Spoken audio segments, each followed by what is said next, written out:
आपके साथ नम्रता। बीजेपी के तेज तर्रार प्रवक्ता संबित पात्रा सोशल मीडिया पर बैठी ट्रोल आर्मी को कोई ना कोई मसाला दे ही देते हैं, जो दिन भर चर्चा का विषय बना रहता है। और जिक्र जब कांग्रेस नेता राहुल गांधी का आए, फिर तो वो जैसे पूरे फॉर्म में आ जाते हैं। अब गुरुवार की ही बात ले लीजिए। एक टीवी चैनल पर किसान बिल के मुद्दे पर डिबेट के लिए आए तो उनका मुकाबला बिहार वाले पप्पू यादव से हो गया।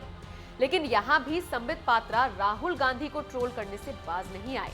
हुआ दरअसल ये कि गुरुवार को Republic Bharat Hindi news channel के कार्यक्रम पूछता है भारत में बीजेपी की ओर से संबित पात्रा को और जनाधिकार पार्टी के अध्यक्ष पप्पू यादव को किसान बिल के मुद्दे पर बहस के लिए बुलाया गया था। इन दोनों नेताओं के बीच खूब गर्मागर्म बहस हुई।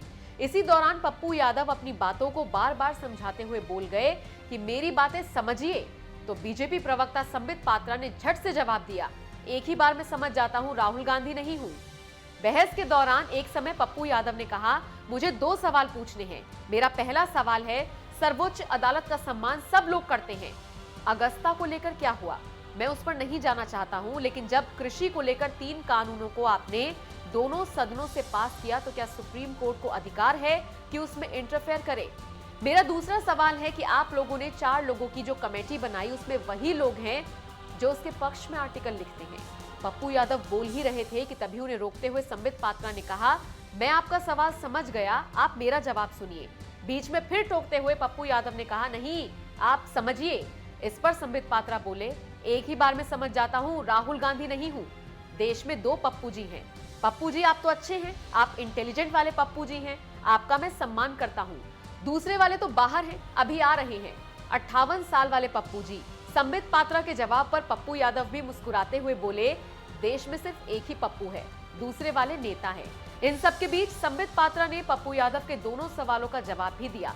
कमेटी वाले पहले सवाल के जवाब में संबित पात्रा ने कहा, आदरणीय पप्पू जी, पहले आपको दुरुस्त कर दूं कि ये कमेटी बीजेपी ने नहीं बनाई है, ये देश की सर्वोच्च न्यायालय ने बनाई है। दूसरे सवाल के जवाब में संबित पात्रा बोले, आपने पूछा कमेटी में उन लोगों को क्यों शामिल किया गया जो इस विषय पर समर्थन में आर्टिकल लिखते हैं, तो आप सुनिए। इस कमेटी में जो लोग शामिल हैं वो कौन लोग हैं? अशोक गुलाटी सीएसीपी के चेयरमैन हैं। उनको किसने बनाया था चेयरमैन? 2011 में जब मनमोहन सिंह पीएम थे तो उन्होंने बनाया था। उस वक्त कांग्रेस की सरकार थी और सीएसीपी का काम क्या है? एमएसपी तय करना। बता दें, मोदी सरकार की ओर से किसान से जुड़े लाए गए 3 बिलों का किसान विरोध कर रहे हैं। वो सरकार पर किसी भी तरह से इस बिल को वापस लेने का दबाव बना रहे हैं, लेकिन सरकार कदम पीछे खींचने को तैयार नहीं है। यही वजह है कि किसानों का आंदोलन बढ़ता ही जा रहा है, जिसकी वजह से सुप्रीम कोर्ट को भी मामले में दखल देना पड़ा है। इस मामले में सुप्रीम कोर्ट ने बीच का रास्ता निकालने के लिए एक कमेटी बनाई है, जिससे सरकार तो सहमत है, लेकिन किसान संगठन कमेटी के गठन को ही स्वीकार नहीं कर रहे हैं। फिलहाल इस पूरे मामले पर आपकी राय क्या है? कमेंट करके हमें जरूर बताएं।